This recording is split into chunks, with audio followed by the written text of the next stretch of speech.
I wasn't planning on making this video on Jalen Marino Cropper just yet, but this comment made me do it. I think Jalen Marino Cropper is going to surprise I can't say that word this early into a YouTube video, out of everyone this coming training camp / season. So I got to thinking about this. The Cowboys wide receiver room currently looks like CeeDee Lamb, Brandon Cooks, Jalen Tolbert, Kevontae Turpin, Jalen Brooks, Ryan Flournoy, Jalen Cropper, Martavis Bryant, David Durden. And it's very typical for an NFL roster at this point in the year to have that many bodies at the position. But after the Cowboys' first 2 or maybe even 3 spots on the depth chart, it gets really murky on what guys are going to be on this roster come September. I mean, of course, CeeDee Lamb, Brandon Cooks, and then I guess you could say Jalen Tolbert are locks to make this roster. Maybe you can even throw Kevontae Turpin in there for his ability as a kick and punt returner. Even then, I wouldn't say that Tolbert and Turpin are complete locks, but it's very likely. So let's just say for the sake of argument that those 4 guys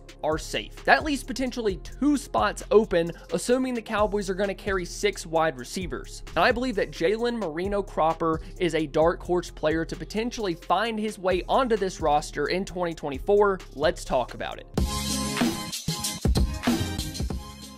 Last year, the Cowboys signed Cropper as an undrafted free agent wide receiver, and although he went undrafted, he was very well a draftable player. He was PFF's 157th ranked prospect. Draft Buzz had him at 171st. Spots News had him at 205. NFL.com had him at 205 as well. His average rank amongst all of the websites was 190.8. That's a draftable player. So the Cowboys getting him as an undrafted free agent was a steal. And there are good reasons that this dude was a potential draft pick. And you could even make the argument should have been drafted. At Fresno State, he showed that he could be a focal point in their offense. In 2022, he had 83 catches for 1,086 yards and 5 touchdowns. He had 11 touchdowns in 2021, so definitely an impressive college career for sure. Cropper is a smooth and efficient route runner that consistently gets open. He also has good ball skills and proved that he could be a legitimate deep threat in college. I also really liked his run after catch ability. He's not going to win with his size and power, but he showed some upside at Fresno State, making guys miss consistently in space and picking up extra yards after the catch. He's not exactly the same receiver, but I get Jacob Cowing vibes. The wide receiver from Arizona that went in this past draft. Not the biggest guy, but still has good route running mixed with run after catch ability and downfield ability as well. Both of them did a lot of their work out of the slot. At the combine, Cropper ran an impressive 4.4 40-yard dash. The 10 and 20-yard splits were very impressive as well, ranking in the 93rd and 97th percentile in those splits. And that's out of thousands of wide receivers that have ran the 40-yard dash at the combine. Now, Cropper is an undersized guy that would likely see a majority of his work in the slot in the NFL. Although even with the smaller frame, I think he has a good enough release to potentially work on the outside, but more likely than not, he's just a slot guy in the NFL. More so anything for Cropper when it comes to making this team, it's going to be about the numbers. Typically, teams carry between 5 and 6 wide receivers in any given season. At the beginning of this video, I said that Lamb, Cooks, Tolbert, and Turpin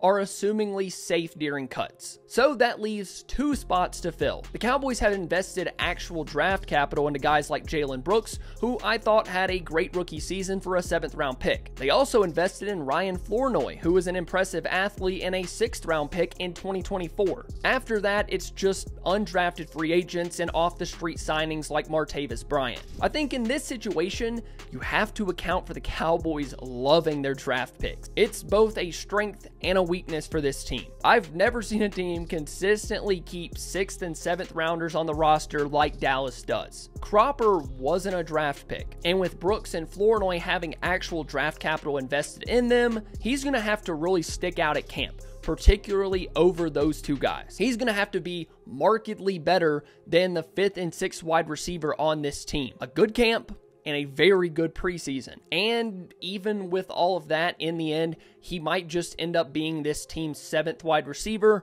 and the odd man out. Obviously, assuming that all of the Cowboys wide receivers are healthy going into the year. But once again, I like Cropper. I like the route running ability. I like the run after catch, his ability to work out of the slot.